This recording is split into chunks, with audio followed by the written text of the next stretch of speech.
Hello there, I'm Mira and you're watching Deep Dive Cinema, and today I'm going to talk to you a little bit about what's going on at Marvel and Netflix. So Marvel Television and Netflix produce several shows together.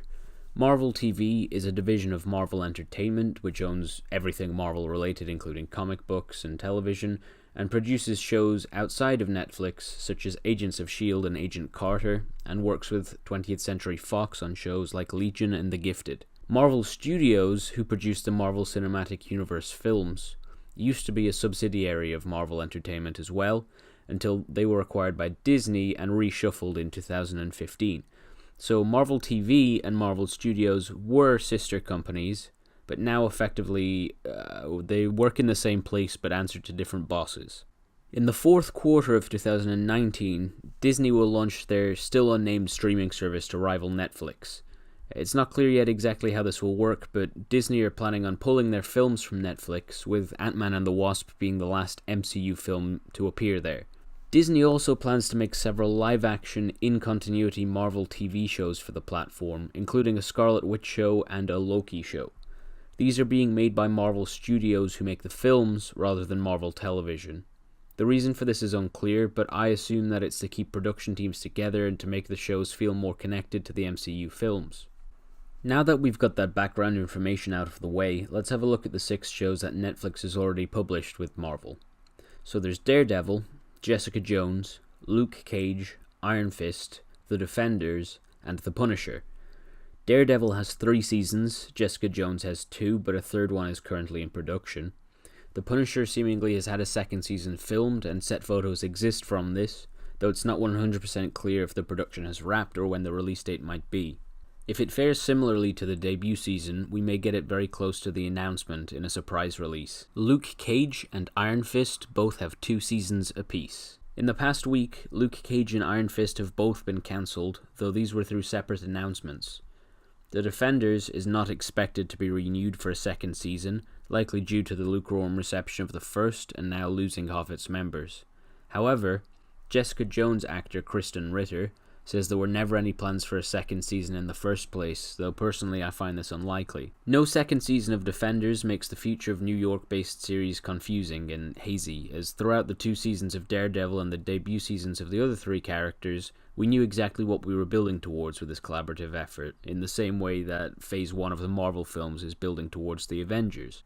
Not having the same goal means we aren't really sure where we're going, or we're in the dark about it. In the comic book entertainment world, that's quite unusual.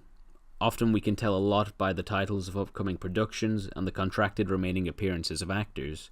So this is an oddity insofar as we don't have any guarantee of the characters and if they'll survive their remaining seasons. We're going into the upcoming shows as blind as Matt Murdock. Iron Fist Season 1 came out just before The Defenders and was not well received, currently sitting at just 19% on Rotten Tomatoes. Between controversy over the casting, slow episode pacing that dragged the season out, poor choreography, and sometimes confusing plot directions, the first season not only took the wind out of Netflix sales after the previous 3 seasons were very successful, but it also softened interest in the upcoming Defenders, a mistake that could possibly have led to the plan to not order further installments of the show. There wasn't much call for a Season 2 of Iron Fist apart from the die-hard fans of the character who wanted him to see justice. However, Netflix ordered a second season with a new showrunner, and after Iron Fist cameoed in Season 2 of Luke Cage, it became quite clear that he was going in a very different direction. Season 2 was tonally quite different and much improved, and most everyone enjoyed it to some degree and agreed it to be a big improvement. It currently has 55% on Rotten Tomatoes, though I think this is a little lower score than it deserves, and it's been tarnished by its first season. However, the show was altogether cancelled in October 2018 despite this, for reasons that have not really been discussed. Unlike films that release in the cinema or shows on television, it's hard to get a read on the financial success of Netflix shows, as the viewership numbers aren't publicly released. The most likely reason is low viewership, meaning less money was made for it. This, coupled with the money that must be paid to Marvel for the use of the characters, likely meant Netflix felt more confident in pursuing original IPs such as Stranger Things for their future of the business. Luke Cage was well accepted by almost everyone and considered the best Netflix property by some. Season 1 has an incredible 94% fresh rating on Rotten Tomatoes. Season 2 was also enjoyed largely with an 83% score, though this isn't an unusual drop-off, as most of the second season seem to drop by 10 to 15%. Similarly to Iron Fist, it's presumed that the viewership dropped, leading to the cancelling of this show. So, how safe are the remaining three, Daredevil, Jessica Jones and The Punisher? Really, we don't know. The Punisher is expected to be the next release, though its inaugural season has mixed reviews with only a 66% fresh rating. Though personally, I lost interest and never finished it. Perhaps its brutal violence and high intensity makes it less digestible than the other shows to the general audience, so it seems likely to me that this might also experience a decline in viewership in the second season. Jessica Jones Season 1 has 93% fresh rating, might be my favourite entry to the series, though Season 2 had 83%, which I feel to be generous.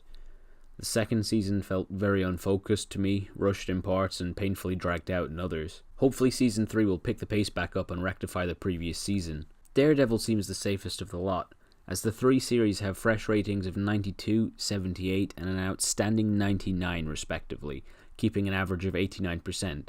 Fans are likely to be more loyal to Daredevil than the other shows, as the first one often garners a lot of new interest as there's no background to catch up on, so it's more suitable for fresh viewers.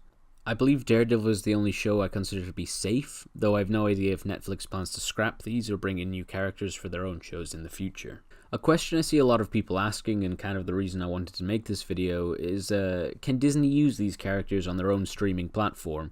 And I don't believe that they can. Fans of Iron Fist and Luke Cage, the two cancelled shows, have suggested a Heroes for Hire. Heroes for Hire being a comic book that exists where basically Iron Fist and Luke Cage work together and do jobs for whoever pays them money. However, there are complications with making a show such as this. While I'm unsure of the legality between the two parent companies on sharing the characters, there have never been any attempts to bring the characters to non-Netflix shows or in the films. There's a confusing continuity whereby the series refers to the existence of MCU characters from the films, though often not by name, and they refer to events leading up to the 2012 Avengers film, but seemingly that's where the shared universe ends. Additionally, despite taking place in New York, Tony Stark's tower, previously called the Avengers Tower prior to the events of Spider-Man Homecoming, this does not appear in any of the landscape or horizon shots during the shows. This seemingly directly contradicts the continuity. If the Avengers film happened, as we understand it to in this universe, then the tower must be there. The location of the tower is where in real life the MetLife building stands, which can be seen throughout the shows. Additionally, after 2 seasons spent in Harlem with Luke Cage and friends, we never hear mention of the time that Hulk destroyed half of Harlem in the standalone The Incredible Hulk, though this could be due to legality issues between Marvel and Paramount Pictures. Other confusions, such as who's the president in the reality, also plague the universe. The series definitely do not seem prepared to deal with the likes of Thanos' actions in Infinity War, and I don't believe Marvel would be likely to import just one of the characters and their actor to their more solidified continuity, as to bring in one would bring in all of them, considering they've all coexisted on screen together. In conclusion, my prediction is we will see one more season of The Punisher, one more of Jessica Jones, but unless Netflix gets creative and brings in some new and marketable character shows, I don't think a shared universe of just a blind lawyer, a private detective, and a revenge-driven veteran really has the legs to stand on for very long. So it really seems like Marvel Netflix might be winding down, and the future of Marvel TV might be on Disney streaming instead. Great, thanks for listening. That's my quick rundown of what's been going on at Netflix. I hope that made sense. If you have any questions, feel free to ask me about them and I'll do my best to explain. Please subscribe to our channel. We have a new podcast every Sunday afternoon where we talk about comic book news, we hypothesize about the future of the films, and we also have a segment called Crap Character of the Week where we find really lame characters from old comic books and talk about how we turn them into serious ones in the films. It's a lot of fun. It's about 45 minutes to an hour long once a week, and it's perfect to listen to when you're traveling into work or something like that. So we'd really appreciate if you check that out. Hit like, hit subscribe, any of those kind of, things that make us slightly more successful, but only in our heads and not monetarily or anything. But we like to see those numbers bump up. So thank you very much for listening, and please feel free to share this with anyone who doesn't know what's going on. There's a lot of us, so God bless.